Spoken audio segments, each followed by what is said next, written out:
The following podcast is a presentation of This Is Infamous.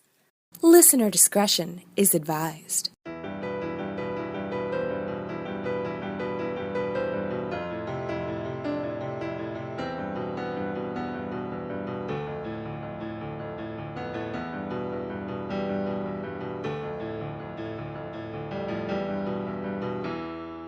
Welcome to Just the Worst Movie Review Podcast, episode number 25, to be perfectly precise. As always, I'm your host, Billy Donnelly, who you can find at JoeBlow.com. This is Infamous, and right here at Just the Worst Podcast. And for this very special, 25th episode, even though it only means it's 25 weeks, not 25 years. But either way, it's a milestone of sorts, and we've come to a very special motion picture, to talk about on this particular show. So, as the show title dictates, we review films. This week, it is no different. Batman v Superman: Dawn of Justice is the film we'll be discussing this week. And joining me this week to do that, as we always bring in a rotating crop of critics, is my good friend, who we've been known each other for quite a number of years now. And you may hear him now at his most rawest and most unhinged talking to me, his most comfortable. You can find him at the Miami Herald, also online at miami.com/movies. You can also follow him on Twitter at Rene Miami Herald. My good friend Rene Rodriguez joins me this week. Rene, thank you very much, dude. Thanks for having me, Billy.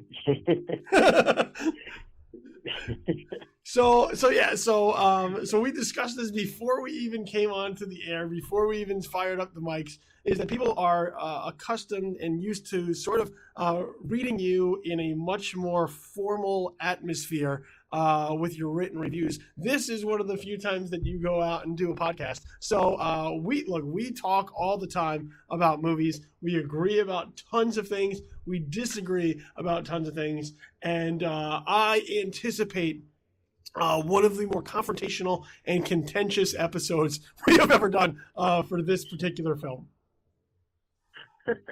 Yeah, no, it's going to be a lot like the movie, except I'll be Superman. But yeah, no, I think we purposely haven't talked about the movie. I purposely haven't spoken to you about the movie, even though I watched the review, but I purposely haven't spoken to you about the movie because I wanted to keep this real. So. Yes, absolutely. I have not read your review. I do not really know your feelings on it.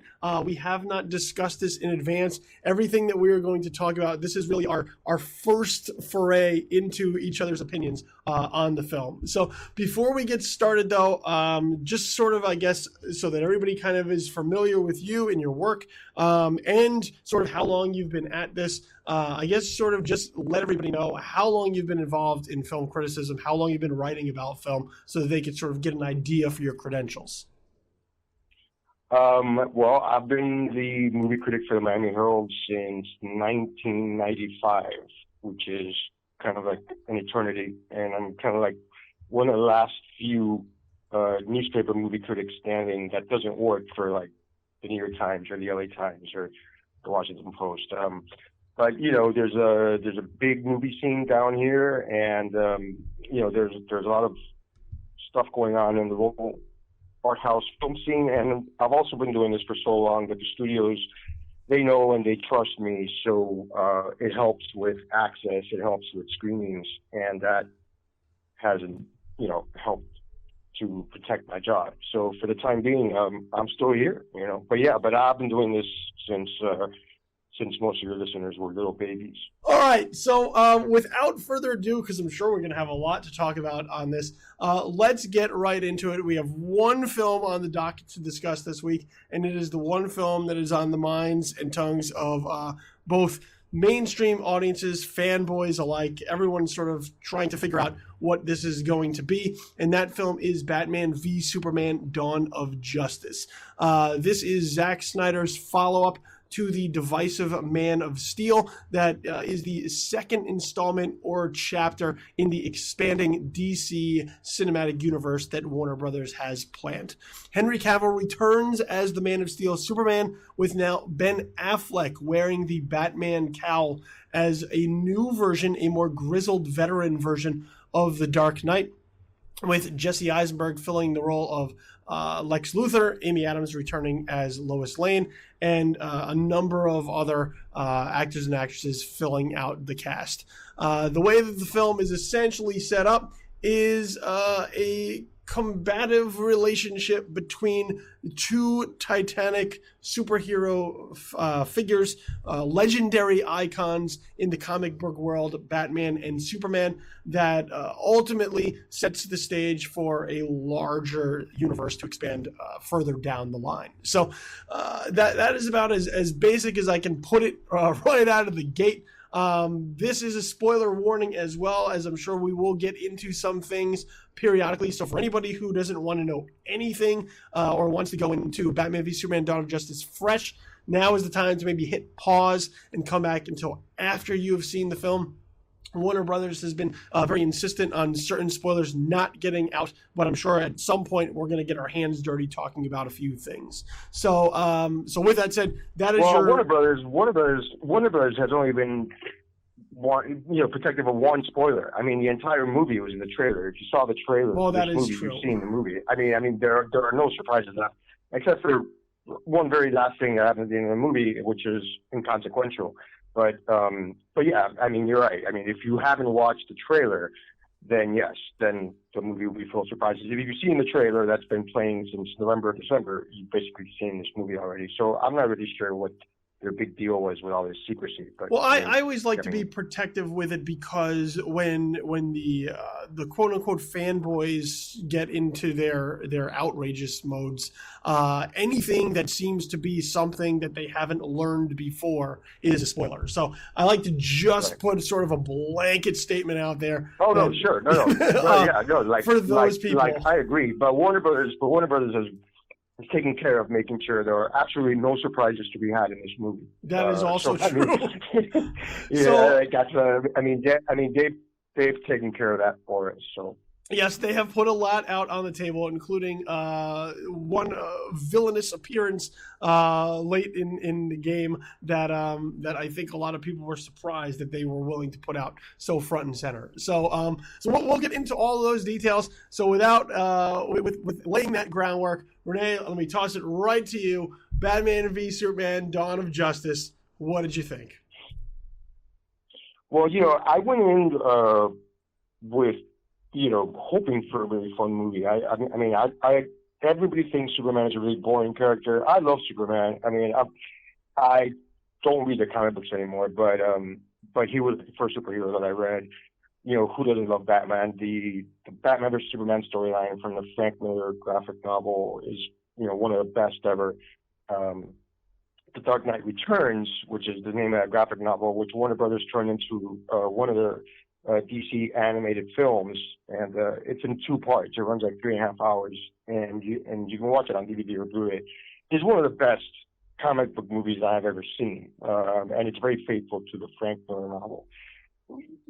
This movie is, when directors of, when Tim Burton did Batman, when Richard Donner made the first 2 Superman movies, when Chris Nolan did The Dark Knight, when Bryan Singer did X-Men, all these filmmakers, had a very specific vision for these characters. They came on when Sam Raimi did Spider-Man. Like, if you think of all the good ones, Joss Whedon's Avengers, which I'm not a huge fan of, but still, when you watch those movies, there is a sense of a vision, there is a sense of an enthusiasm by a filmmaker who wants to present these characters in a very specific way and wants to share them with the audience. And sometimes that vision connects and sometimes it doesn't.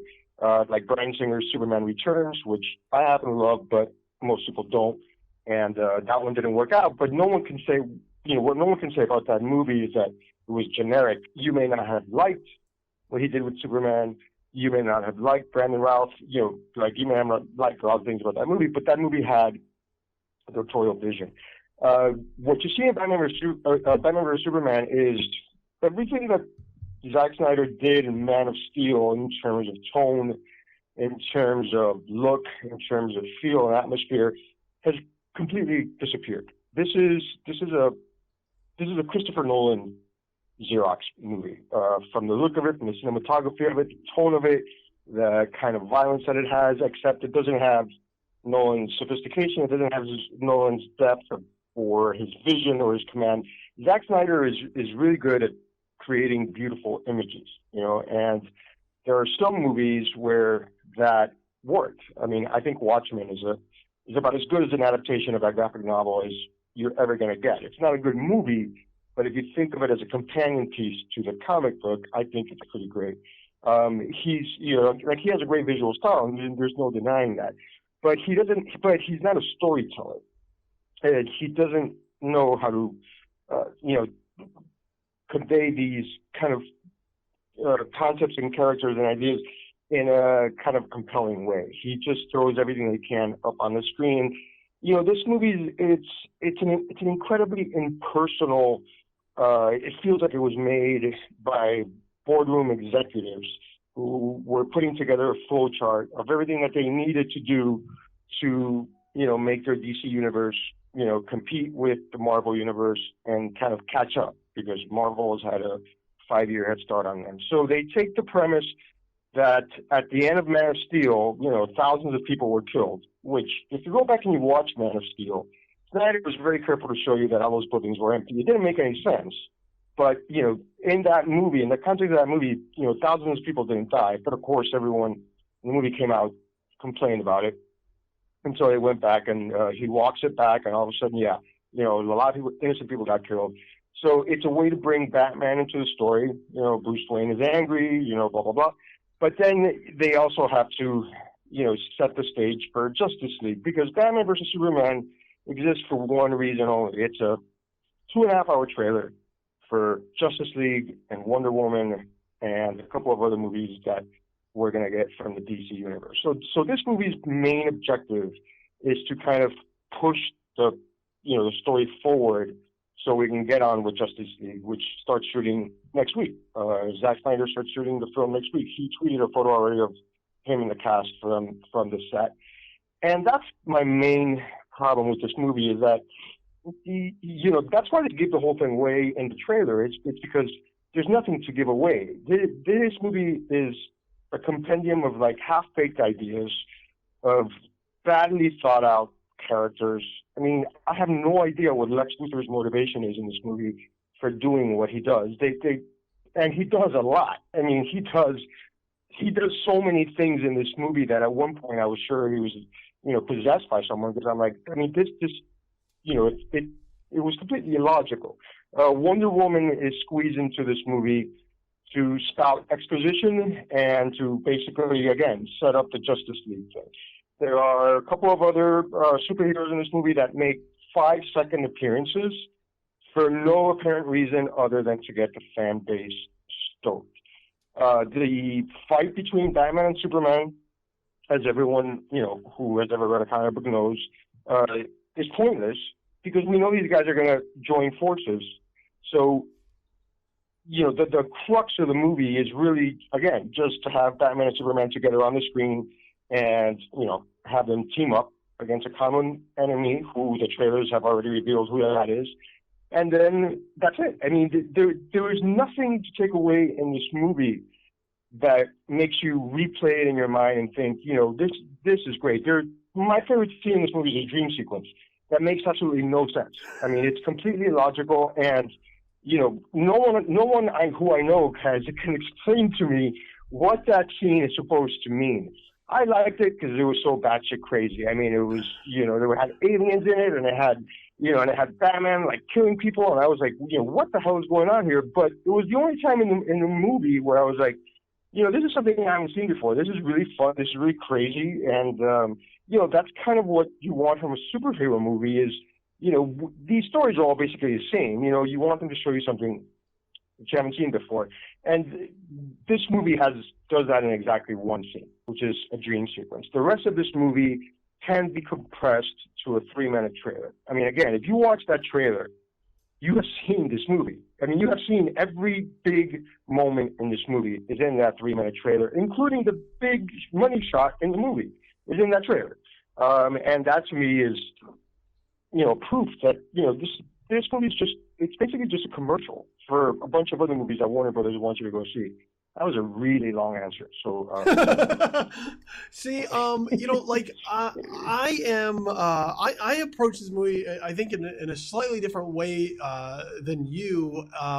Number one, Zack Snyder. See, I don't have any real baggage with Zack Snyder as a director. I think there are a lot of people who do. I think there are people who either they love Zack Snyder films or they hate Zack Snyder films, and sometimes that baggage just carries over into the next thing. They can't look past sort of what he's done in the past. And I would agree with you on Watchmen. I think as far as The Watchmen is concerned, Watchmen is an incredibly difficult graphic novel to try and make into a movie. And for what people have criticized that film for, I think they criticize it for being the thing that it absolutely had to be in order for it to make that novel work as a film, as either well or as poor as it did. But I don't necessarily look at Zack Snyder and say, well, I think Zack Snyder is a bad filmmaker. I would agree with you. I think he absolutely brings a visual flair to every single one of his pictures that is unlike others. Even in the films that I don't like Sucker Punch, I can't look at them and say, well, they look horrendous.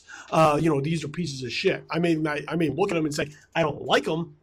Or I think these stories are weak in character or they're weak in story. But I can never look at them and say like, well, I think Zack Snyder just made a really horrendous film. Which I think is the hyperbole way of speaking about some of these movies. Sometimes it's just like, well, it's a piece of shit. And I don't know that any of his films have ever gotten to that point. With Batman v Superman: Dawn of Justice, I came in with this with an open mind, hoping for the best because of the fact that I really, really did not like Man of Steel.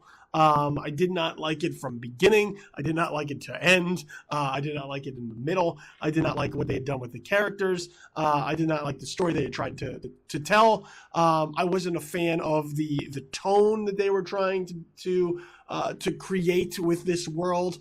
So really, from start to finish, Man of Steel does not work for me at all. And, especially the third act, when you're talking about the destruction of Smallville and the destruction of Metropolis, I was one of those people that sort of looked at that, and not in the way that, oh, well, Superman doesn't kill people, but I looked at it more in the way of like, why are they still fighting here? There's a lot of... So get to the new movie. Yeah. So we know you're talking about Man of Steel. Well, so I looked at that and heading into Dawn of Justice, seeing this idea of sort of metal walking back the end of Man of Steel and moving into Dawn of Justice, I thought that would be a solid premise to sort of introduce the new film. Okay, this is why we may have people who either look heroically upon Superman or who are skeptical of him, and also with introducing a new Batman, sort of this skeptical Batman who's seen the worst of humanity, with Affleck now in the cowl. But don't you find that insulting? Like, don't you find that insulting? And I'm not interrupting you. I just want to ask you this one point. Don't you find that insulting that after Man of Steel,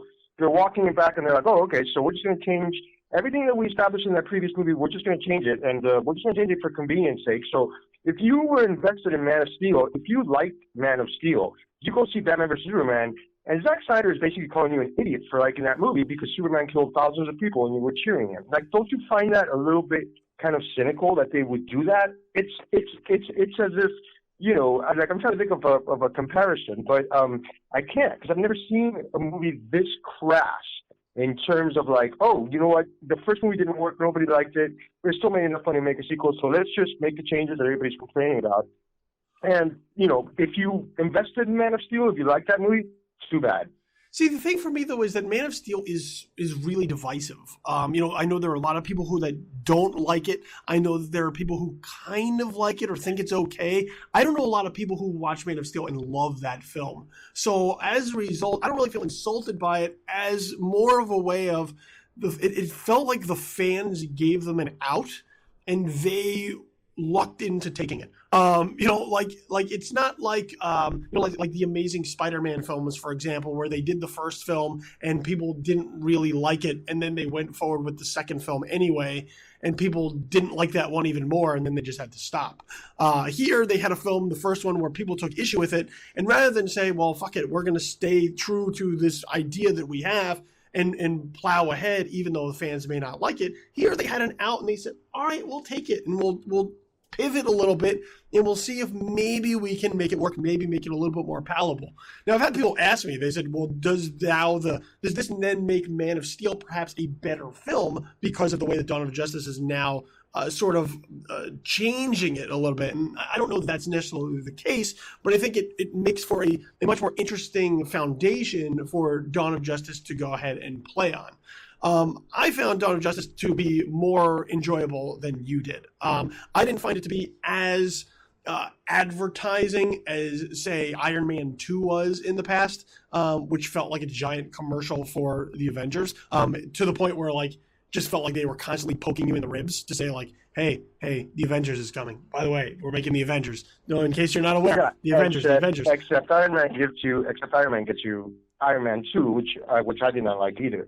But at least that movie gets you Robert Downey Jr., who is always tremendous fun to watch. It gave you Mickey Rourke.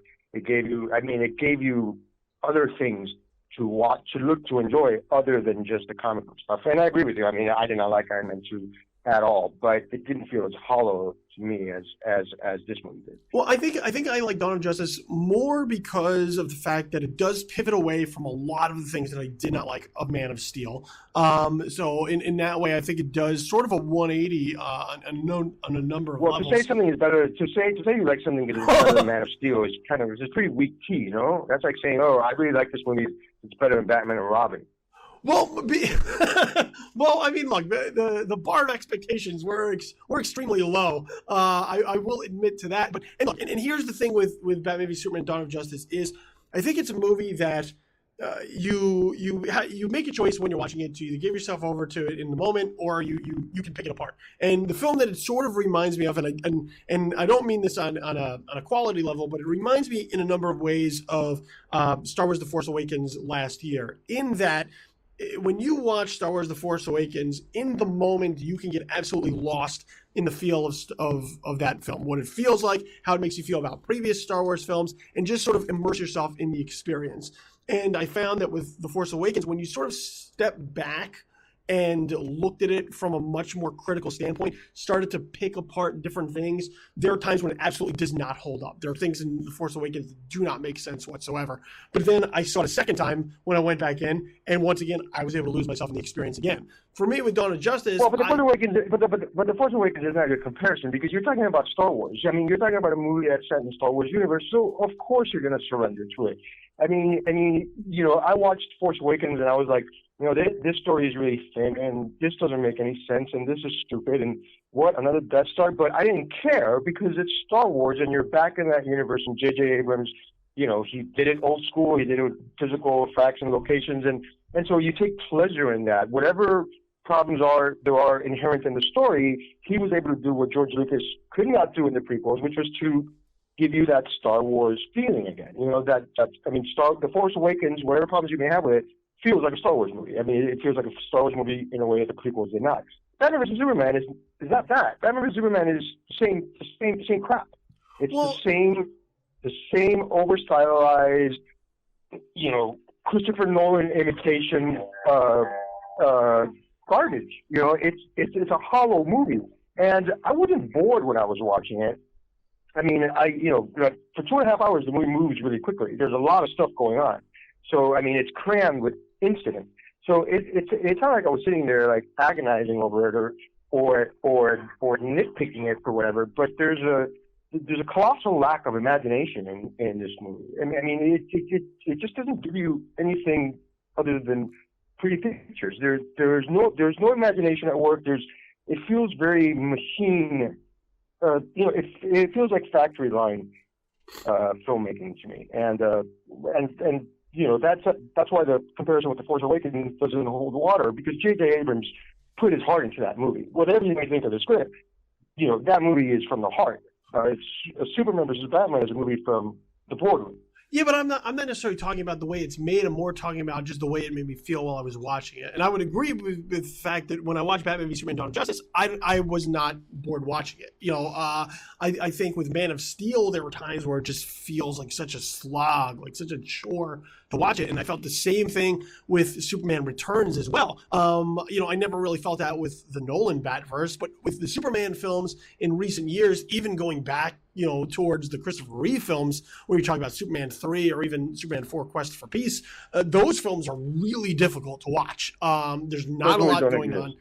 Those movies just don't exist. But those are films, they are difficult to watch. And for the first time in a long time, this is one of the first times where I felt that Superman was actually a compelling figure to watch. They made him interesting. One of the things that I can credit this film for is that it actually does let Superman do some Superman things. It lets him go off and rescue some people or be called into action. It lets him fly out to Mexico to rescue a little girl in a burning building.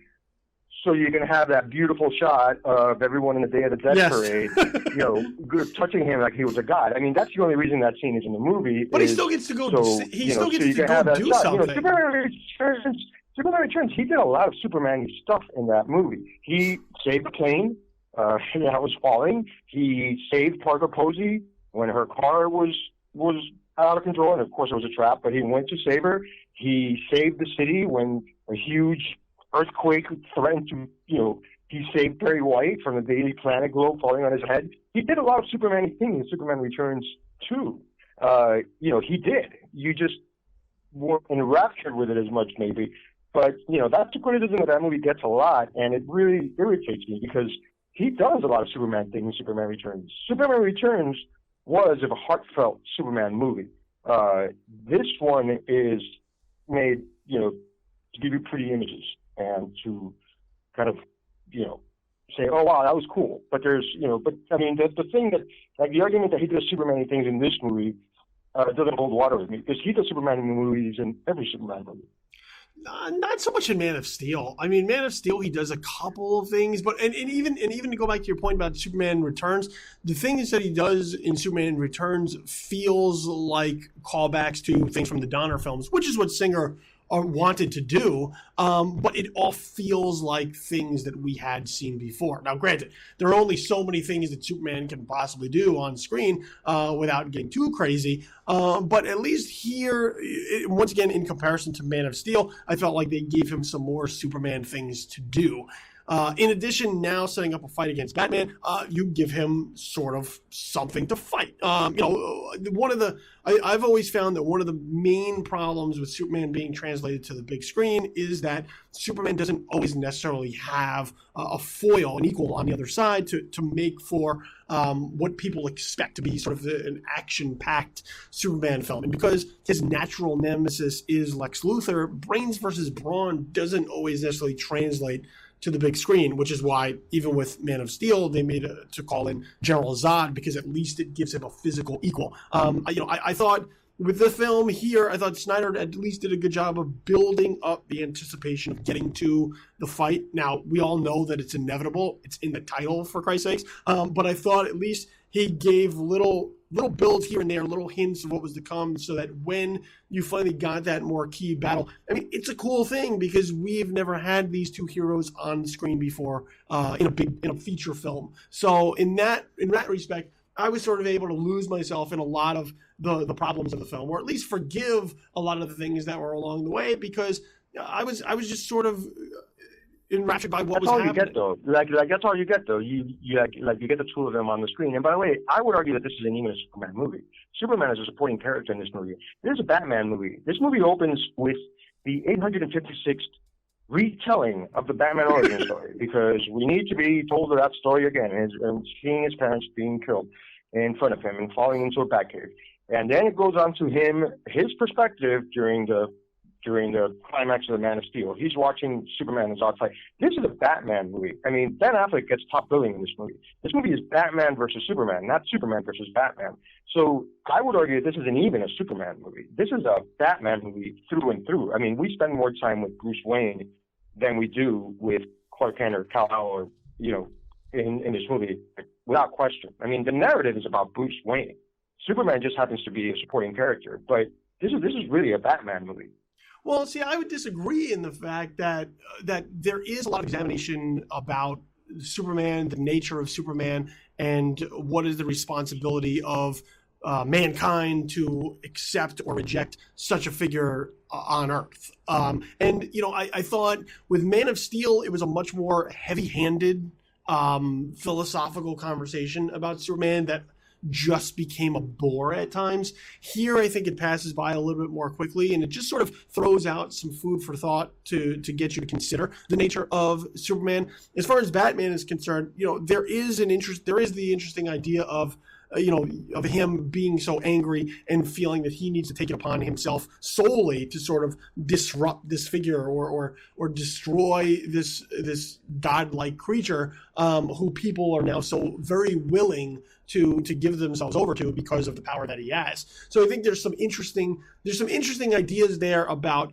the corruption of power and power and goodness being involved together. Except none of this leads anywhere, because none of this, what you're saying, you're right. I mean, that's the premise of the movie, but none of it leads to anything.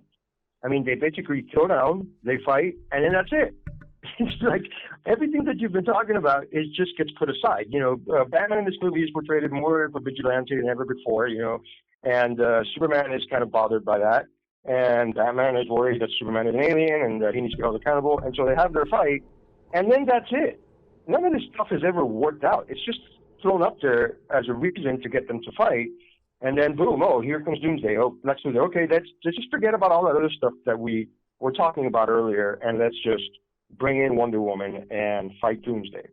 I mean, that's what I mean when I say this movie is hollow.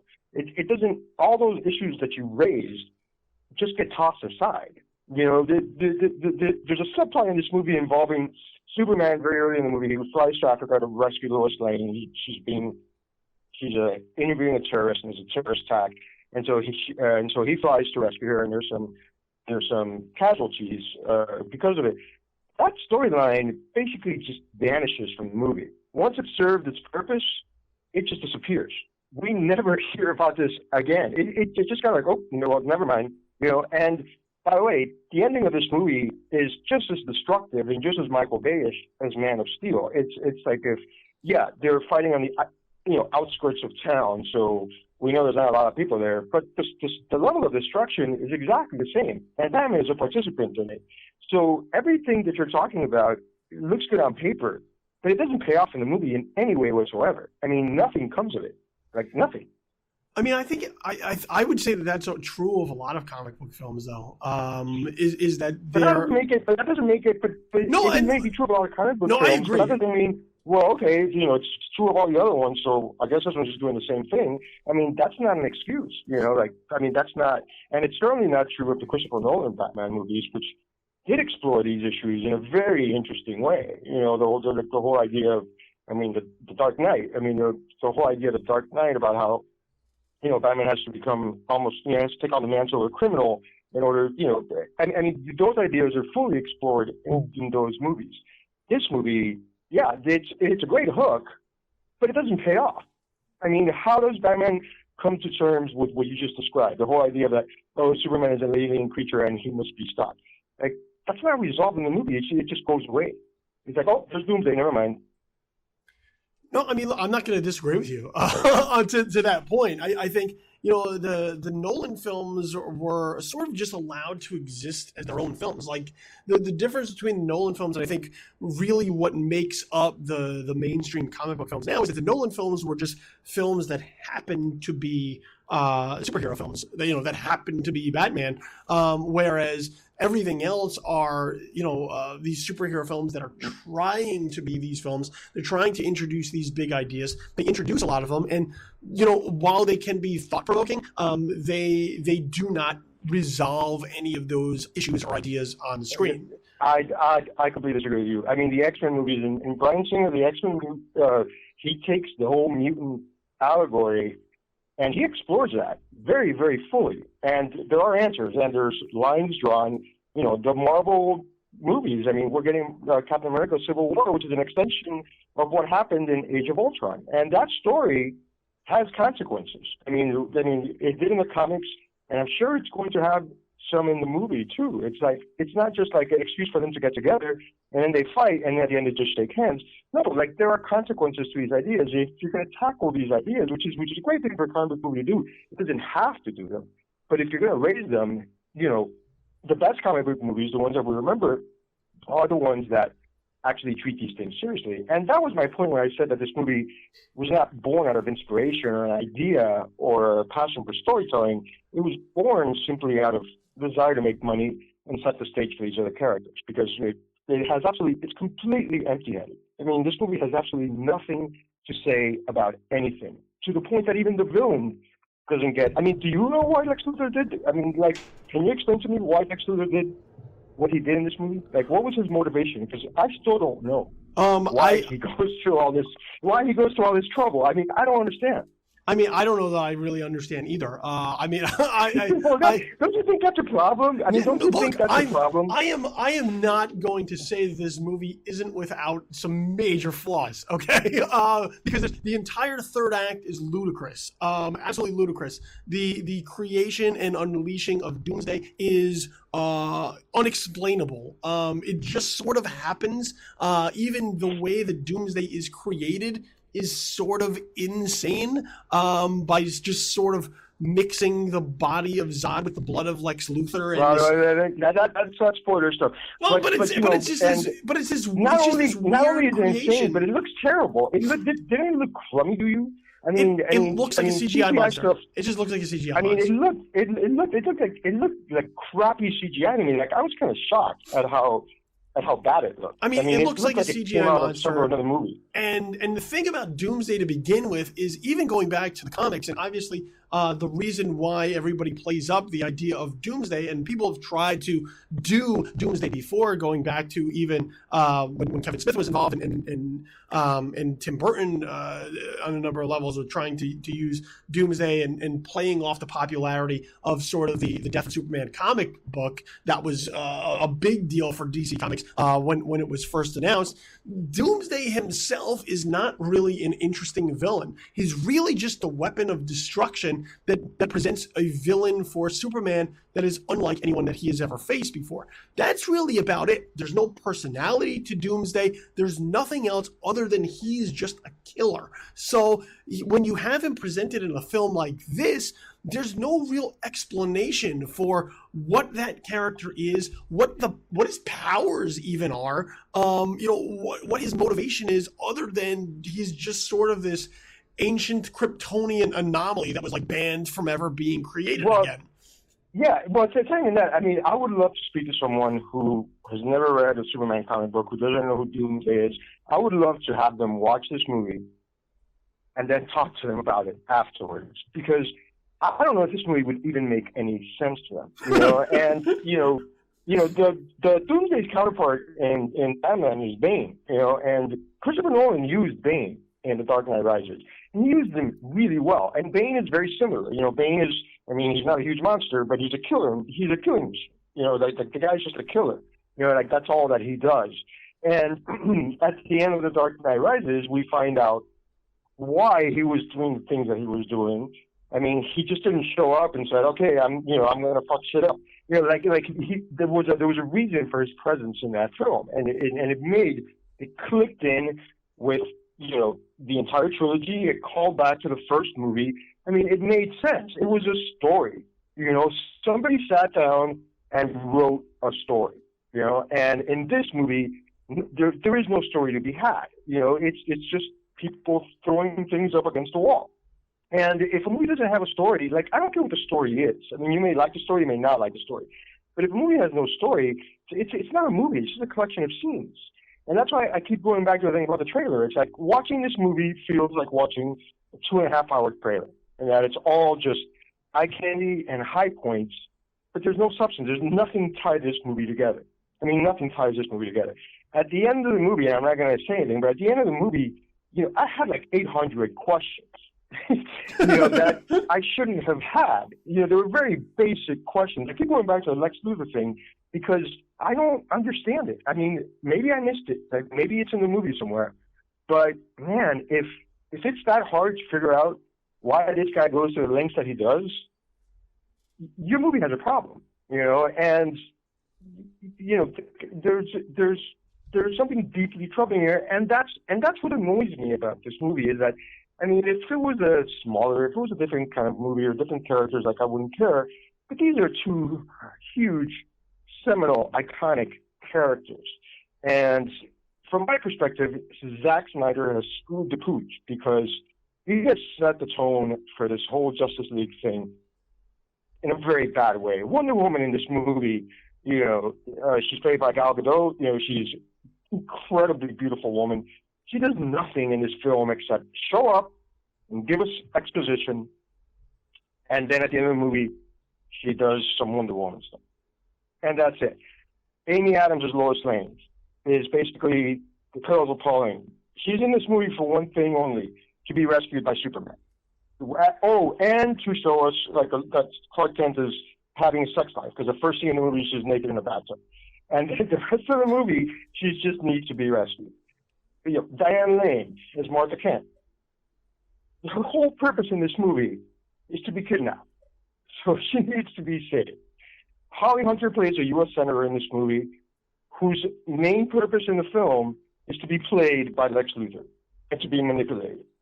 I mean, there's a shocking lack of attempt, at trying to make this work. It's just, and that's what I say. It's kind of insulting, because these are, archetypal characters. These are important characters that you're messing around with, and they deserve more respect than they get in this movie. This movie is the equivalent of a little kid taking two action figures and just smashing them together. That's what this movie felt like to me.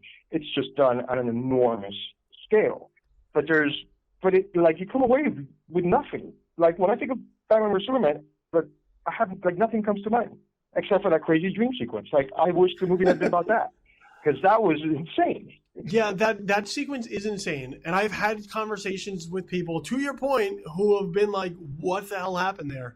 And then over the course of 5 to 10 minutes, collectively, we tried to piece together what it meant before coming to some sort of consensus of, I guess that kind of makes sense. So look, I can't. That is problematic. No, it is problematic. That is kind of problematic. This is absolutely problematic. This is not a David Lynch. This is not a David Lynch movie. All right, this is a comic book movie, and I love David Lynch movies, but you shouldn't be having a 10-minute conversation about what a dream sequence in a Batman movie means. That's, I mean, it's cool as shit. I'm really glad they put it in there. It's probably my favorite scene in the movie, even though you could take it out of the movie entirely and no one would notice. No. I mean, you could take that out. That almost felt like a deleted scene that you would find on the Blu-ray. I'm glad they kept it in, because it's really fun and it's really crazy, and I like the way it's shot. But yeah, I mean, I would say that's a big problem if you have to have a conversation with a group of friends, for 10 minutes trying to figure out what the hell that dream sequence meant. It's a problem. Look, I can't disagree with that. I cannot disagree with many of the points that you have made during this podcast. So you're agreeing with me then. So you are basically agreeing with me when I say that this movie is garbage. That this movie is pure commercial crash grab. This is a beautiful commercial. It's a beautiful movie to look at. It's not boring. I haven't said it's boring. I haven't said it's torture to sit through. It moves very quickly. It's 2.5 hours, but it moves very quickly. There's a lot of incidents. It has the coolest Batcave entrance of any movie I've ever seen. I mean, it's only here for 5 seconds, but that Batcave entrance was fantastic. Yeah, there's a lot of fun little things in the movie, but man, this movie is empty. This movie leaves you with nothing. The only thing this movie accomplishes is, Wonder Woman. Yeah, okay, so maybe I'll see that movie when it comes out next summer.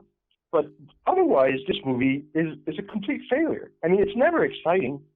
It's never fun. When Batman and Superman fight, there's no suspense because neither of them is going to get killed.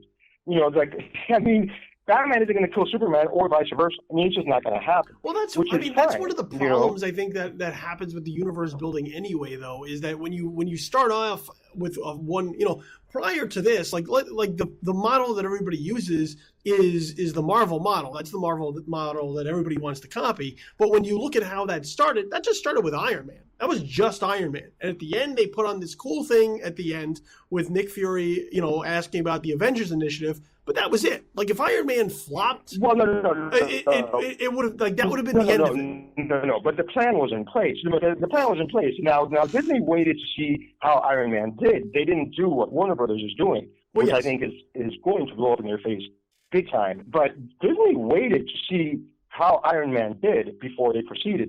And they took their time with this. I mean, by the time we got to the Avengers, we had like 4 movies. We had a Captain America movie, we had a Thor movie, and they took their time with this.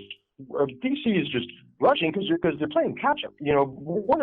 After Harry Potter, Warner Brothers doesn't have a franchise. That's it. That was their cash cow. They had one of the worst years in history last year. I mean, they had Mad Max, which did well, but it didn't do like blockbuster business. But it did well. And they had Creed, which did fine, but man, they had one bomb after another. They had Pan, and they had Point Break, and they had The Man from U.N.C.L.E. They had all these movies that were just colossal failures. And so they're like, hey, you guys, like, we need a franchise. We need a franchise. And so they're pushing this thing, and that's what this movie is. This movie is one of the most calculated, soulless, empty attempts by a studio to kind of just kickstart a series. And that's why I say it's insulting, because it doesn't leave you with anything. I have no problem with all movies are made to make money, right? So, I mean, they're all made to make money. But I have a problem with a movie that leaves you with absolutely nothing. And I wrote about Civil War in my review, comparing it.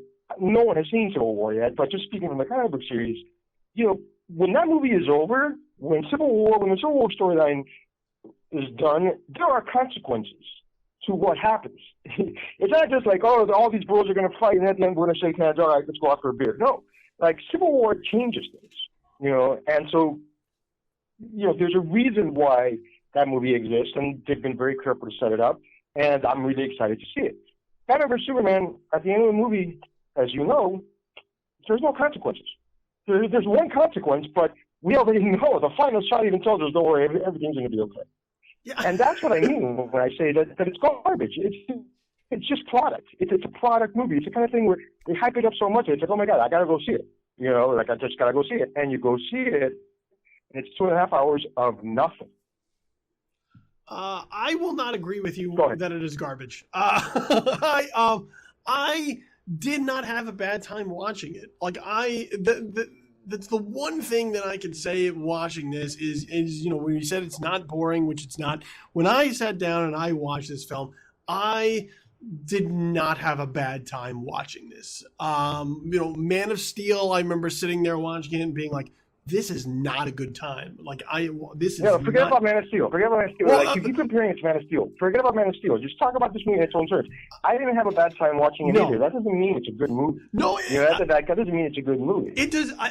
It does not necessarily mean that it is a good movie. I think it is better than it is getting credited for. I think that there is some level of entertainment value to this. And give me 3 things that you like about this movie. Give me 3 bullet points that you like about this movie. 3 bullet points that I like. I like the foundation that is set using the meta correction of Man of Steel to set up this film, particularly the destruction of Metropolis, using sort of the 9/11 imagery to get you invested in Batman. Yes, I do like it. I think that is a solid way I guess to you start like off the prequels too, right? I guess that means you probably like the Star Wars prequels. Oh, that's a low blow. Why? That's now you're now. All right, now we're going. Now we're going low. Now we're going low. You like the fact that they took the critical and fan reaction from the first movie and incorporated it into the story. Okay, so that's okay. One. Okay, give me another one. I do like that. I find Superman much more interesting to watch in this film. Why? Because I think that there are some ideas that they examine, while they may not be as in depth as you would have liked, or resolve them in any nice, tidy fashion. I at least think that this film is much less heavy-handed in trying to examine the nature of Superman and trying to bring up the philosophical ideas behind his very existence. So, in that respect, but Billy, there's a difference. There's a difference between presenting an idea and exploring it. Right? This movie presents an idea.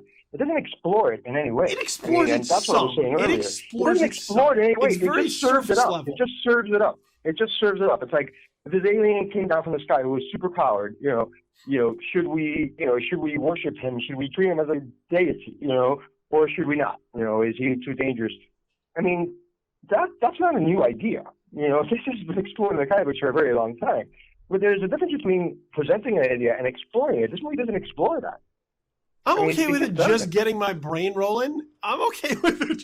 It's similar to how I feel watching Prometheus, which is that I like the idea that Prometheus introduces these ideas for me to think about. I don't like what Prometheus tries to do with any of them, which is basically nothing. But I'm at least complimentary towards Prometheus for at least providing me with something to converse about later down the line. What Prometheus taught me is if I'm ever running alongside a bus, never try to cross in front of it because it's a bad idea. That's about the only idea I took away from Prometheus. It's like, don't, if you're running alongside a giant vehicle that's out of control and you're running parallel to it, don't just suddenly cut across in front of it because that's a really bad idea. That's a terrible idea. And look, and I really dig Affleck's Batman here. I am a fan of the Batfleck. I think it is a different version of Batman than we've ever gotten, which is consistent with Batman. How? I mean, look, every time we get a Batman, it's funny to me that people try to hold on to certain ideals of Batman, but every Batman we've always gotten has always been a little bit different, whether it was Keaton or it was Clooney or it was Bale or now that it was Affleck. That's right. It's like the comic books.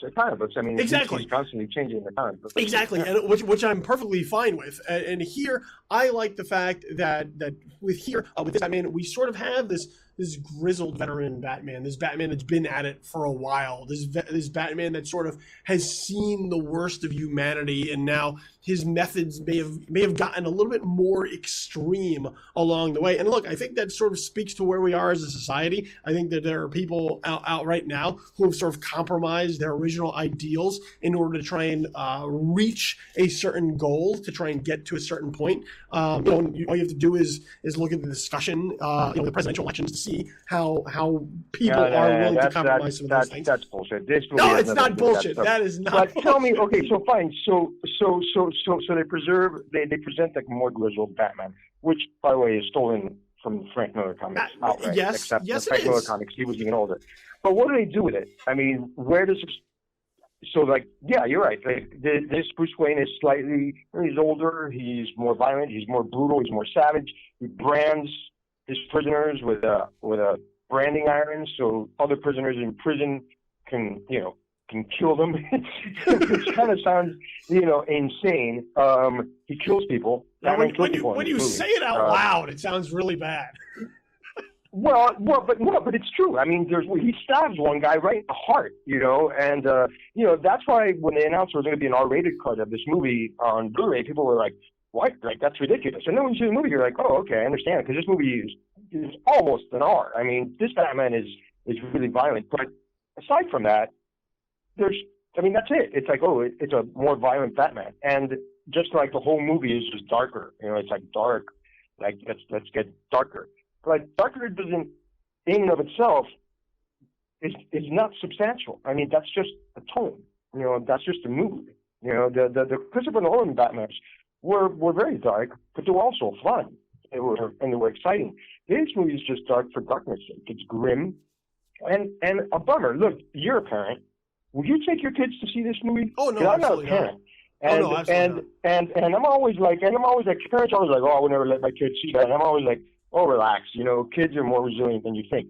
But this movie is not for children. I mean, kids are going to be really upset by this movie. And I'm like, there's something wrong with a comic book. Deadpool is Deadpool. That's a completely different thing. But a Batman vs Superman movie, you shouldn't be afraid to take your kids to see this movie.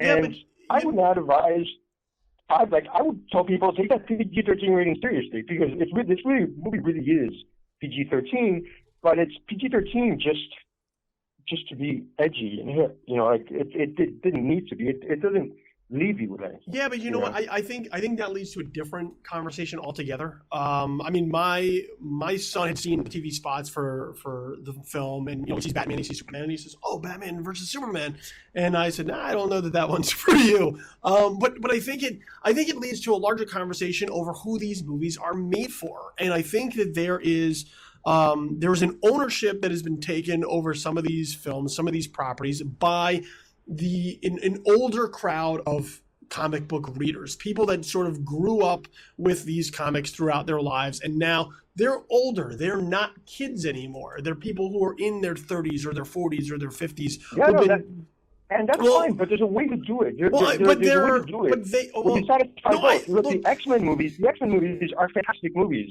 Now most of them, that's my single ones. But really, they're really rich. They have really evolved narratives. They're serious movies. They're really fun movies. We're getting X-Men Apocalypse. I guess this is the year of like downbeat superhero movies. But those movies. But yet, it's okay. You can take a stand and you feel like you're watching a kiddie movie. Like when you watch an X-Men movie, you don't feel like they're holding anything back. There's a way to do that. But there's a way to do that. I'm not going to do a dark tone comic book series, but they do it that's more graceful and that means something. The Christopher Nolan movies were dark for a reason. And the way The Dark Knight Rises ended, it paid off so beautifully because he took you through this dark tunnel, and then at the end, there's this beautiful light. In this movie, you go down this dark tunnel, and you keep going down and down into a hole, and at the end, you're left, a mile beneath the earth in sheer pitch blackness. And come back next year to see Justice League to see how this turns out. Again, I keep repeating myself, but it's that's the feeling that I get from this movie. Everything is done for superficial reasons. There's no substance to this movie, and more importantly, it's not that much fun. It's not a fun movie. There isn't a lot of fun in this movie. There's a lot of stuff happening, but it's not that exciting. I mean, the point that I'm trying to make is that I think that they keep trying to cater to this audience that wants their superheroes to be darker. They want it to be more mature, and they are carving out sort of that younger demographic that would embrace these films because, let's face it, there are some fans that they're not very inclusive. They look at it and they forget the fact that they were a kid when they first picked up a Batman comic or a Superman comic, and now they think fans saying that though. They're definitely out there. It's not widespread, but they're definitely some people out there. Fans freak out when they make departures from canon, when they make changes. A lot of people hated Superman Returns, not because it was very Donner-esque in spirit. It was just because Superman wasn't a traditional, Lex Luthor's plan involved real estate, which is not the most comic booky idea, ever made. But I mean, if you want start R-rated superhero, you go to Deadpool, which is, obviously there's a huge audience for that. But I haven't seen people complaining that, the X-Men movies are too light. They need to be darker. Look at Suicide Squad. That's a movie about supervillains, I mean, I don't think they'd be complaining about that. I think people complain when the movies deviate from the spirit, which is what pissed off a lot of people about Man of Steel, is that Superman would go out of his way to try to avoid, casualties, any situation. And I think the fact that Snyder didn't pay attention to that, which proves my point that this man is not invested in this universe. He's not invested the way these other directors are invested. Well, I think it also just goes back to that model, though. Well, I mean, you remember, when you go to the Marvel model, the Marvel model is built with a particular vision in mind. There's a brain trust at Marvel that is really driving that engine as far as the way that their phases are constructed, as far as how they get to their sort of Avengers end pieces of each particular phase. They have a very distinct blueprint that they're laying out, and it's not driven by the filmmakers. It's not driven by the writers. It's driven, Kevin Feige as the producer, as the head of sort of production over at Marvel is essentially driving that force. And they will bring in different creative forces, like when Joss Whedon was involved or when Favreau was involved in the beginning, who have sort of a comic book mentality. They have a fandom that they're giving themselves over to. I think with Warner Brothers and DC, they're trying to do the same thing, but do it differently. So like they're like, look, it's the same but different.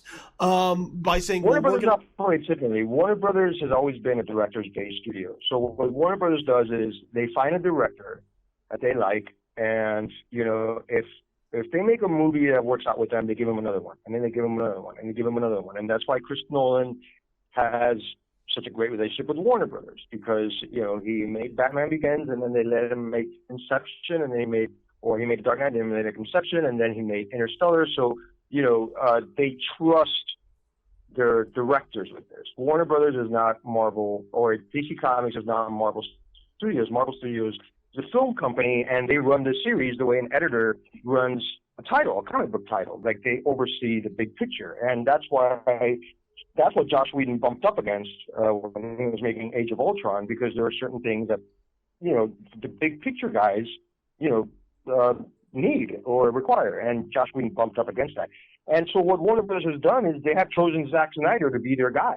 I mean, Suicide Squad, which is written and directed by David Ayer, but the trailers look like a Zack Snyder movie. I mean, it looks like that movie. If you had to show me a trailer, I would say Zack Snyder directed this. It has that Zack Snyder style to it. I mean, he's setting the tone for the series. Warner Brothers has always been director driven, and that's why directors like them. But Ben Affleck, I mean, they told him, I mean, he won them an Oscar, forever. They're like, you can do whatever you want, dude. You want to be Batman? Go ahead, be Batman. You want to make a Batman movie?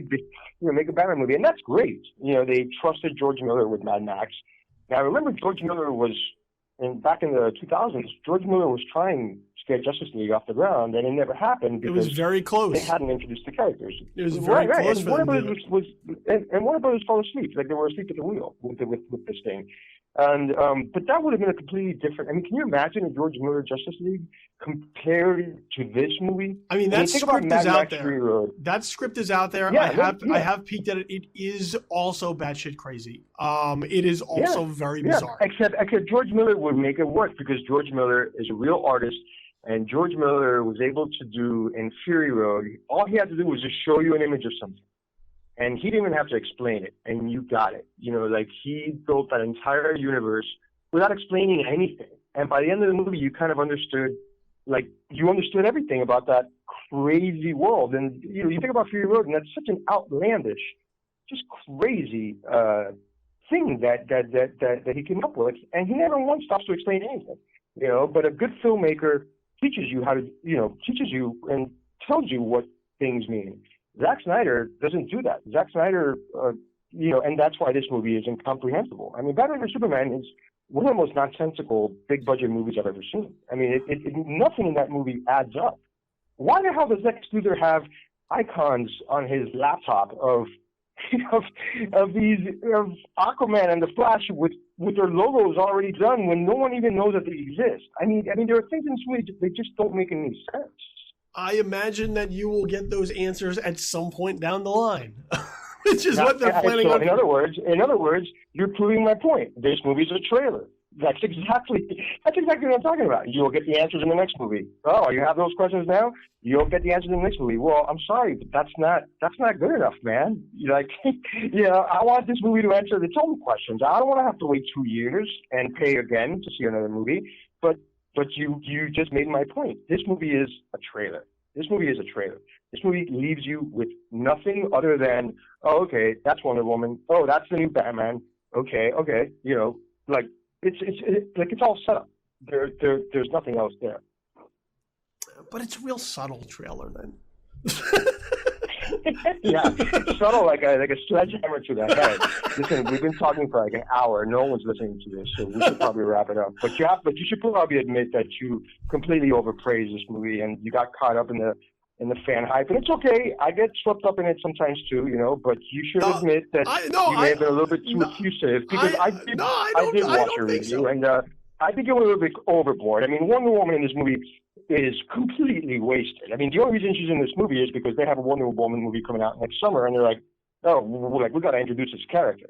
But that's the only reason Wonder Woman is in this movie, because you could pluck Wonder Woman right out of this movie, and it and wouldn't that's matter. how ineffectual. It wouldn't matter. But in the third act, serves no purpose. In the third act, which is completely nonsensical, the climactic battle, to me, there's like I don't even know what the hell is going on. Visually, there's just way too much shit happening on the screen. But when Wonder Woman does, don't know what the hell is going on. No, yeah, that's a ringing endorsement for this movie. I have said that is one of my biggest problems is in the third act with the final fight. There's so much visually going on. In the movie's climax, I don't know what the hell's going on. You don't know what the hell is going on. I don't know what the hell's going on. No, not one bit. I can't wait to go see that movie.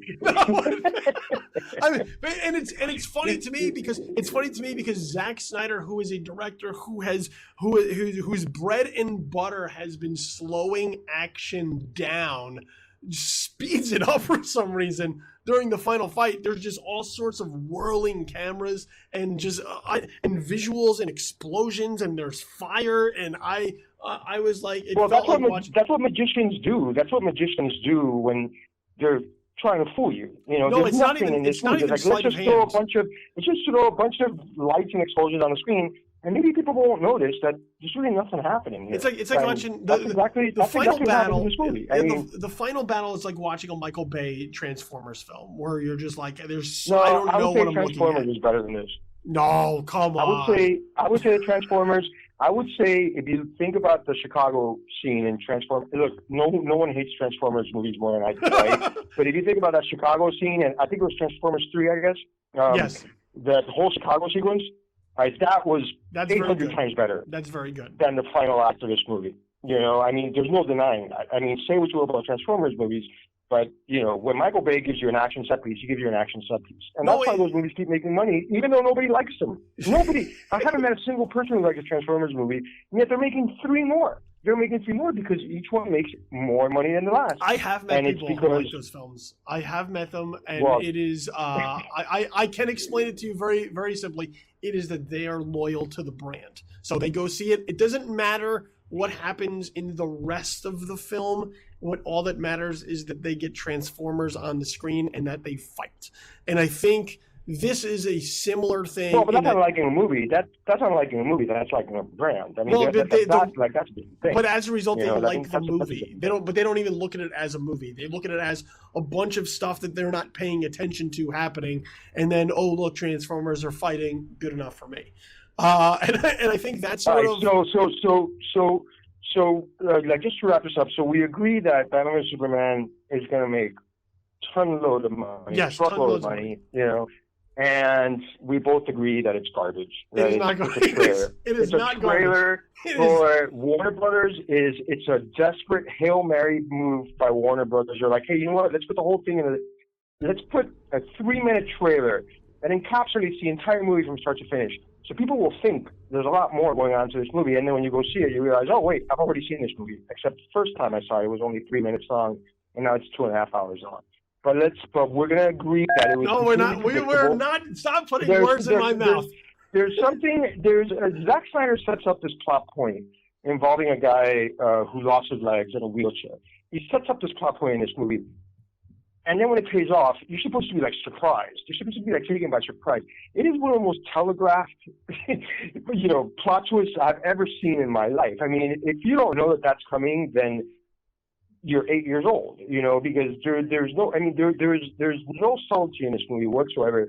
It's everyone. Holly Hunter she looks almost like she doesn't know what to do except count her money. I mean, that character made absolutely no sense. How is that woman a senator? When she's so gullible. I mean, I can just go on and on and on. I mean, there's no point to it. My favorite scene, by the way, is when Perry White orders a helicopter for Lois Lane because that happens in newspapers all the time. Yeah, I'll get you a chopper. Yep, I'll get you a chopper right now. Yep. I don't think the Wall Street Journal has choppers, but you agree with me that it's no, I do not agree with you that it is garbage. A lot of money, and you agree with me that it's garbage. It is crass. It is a pure cash grab, and it exploits memories that you have of these characters and the love you have for these characters. and it totally exploits them, and it gives you nothing in return except come back next year, right? No. All right, to recap, Batman v Superman: Dawn of Justice, Rene Rodriguez, not a fan. I think that's quite clear. Not a fan. Myself, though, I had an all right time watching this. I would even dare to say that I had some fun watching this. I was not bored watching it. I think it is an improvement upon Man of Steel, and if that is your bar, then it is met. And look, I think that there are things in this film that exist to sort of pop the fan base. They're there to get the crowd excited, whether it's Wonder Woman doing her Wonder Woman things, whether it's these slight cameos for the other characters that will soon make up the Justice League, whether it's just Batman and Superman fighting. I think those moments exist. Flash and Aquaman are in this movie for a total of 10 seconds. I mean, I think it's important in those, to say these things. In those 10 seconds, they have teased us. Yes. They have teased us with these things. They're in this movie for literally 10 seconds. Literally 10 seconds. I found it weird that Cyborg actually seems to be in it longer than the other two. Well, yeah, because he's less known, outside the hardcore fan base. But it's like, everything that you've heard about this movie about, Aquaman is in it and Flash is in it and Cyborg is in it. It's very brief. That's all bullshit. I mean, they are not in this movie. It's basically, it's basically a GIF.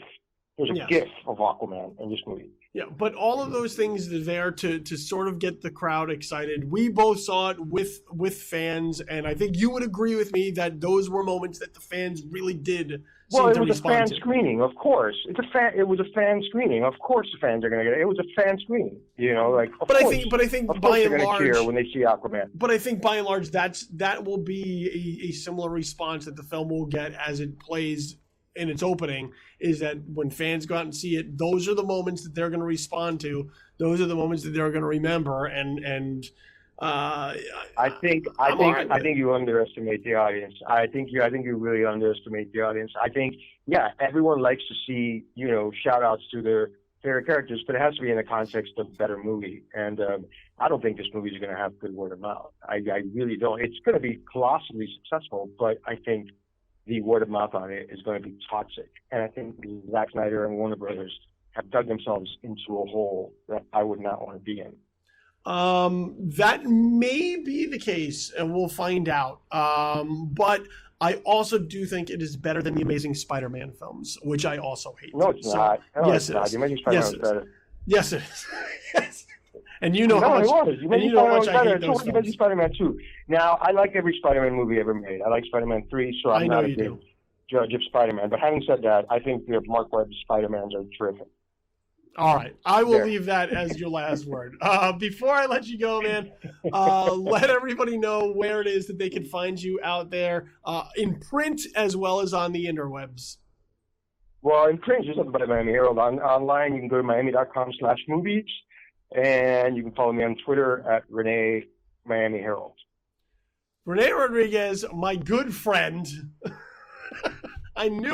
Sorry if I came off a little, harsh in this, because I'm a very nice guy, but when we talk, I like to throw down. I always love it. I mean, I come off a little harsh on this thing, I'm afraid. I always love that when we talk, after you make sure to go out and bust my balls, that you then make sure to add the caveat of, but I'm really usually a nice guy. That's usually par for the course. So look, make sure you follow Rene on Twitter at Rene Miami Herald. Once again, also on the Miami Herald and Miami.com/movies. Make sure you follow all of our social media accounts as well. At JTW Podcast. That's the official Twitter handle of Just the Worst Podcast. So you can be notified of every new episode and show that comes up. You follow it there. Also, make sure you hit us up at Tis Infamous. That's for the mothership of This Is Infamous. So all of our information you can find there as well at Tis Infamous. And all of my ramblings, rantings, and musings at Infamous Kid, 2 Ds at the end, at Infamous Kid, for my stream of consciousness that I put out on Twitter. Over on Facebook, facebook.com/justtheworstpodcast, facebook.com/tisinfamous, and facebook.com/bullythekid. Fight through those Facebook algorithms. All good content and notifications go up there as well. Podcast can be found on SoundCloud. That's soundcloud.com/justtheworstpodcast. Make sure you like and subscribe, and you can get all of the episodes there as well.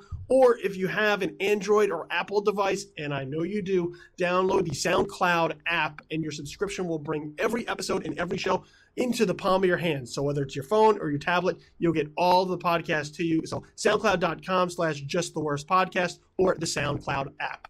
You can follow all my work on a regular basis at joblo.com. This is Infamous, or right here at Just the Worst Podcast. Next week, we might be back. I may be going out of town, so we'll let you know what's going on for a new episode next week. But we'll be back with a new critic and more movies to talk about on the next episode when it comes up. I don't know when that's going to be, but it will be.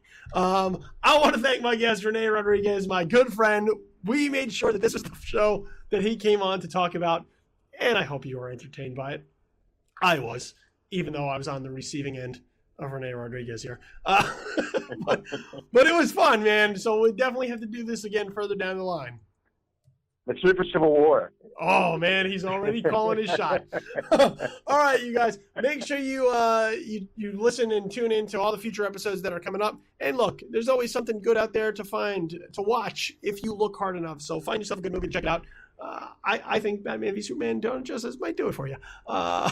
We'll see, though, how you feel. So in the meantime, for Rene Rodriguez, I'm Billy Donnelly. This has been Just the Worst Movie Review Podcast, episode number 25. Have yourself a pleasant, immediate future. For now, we're out. Peace.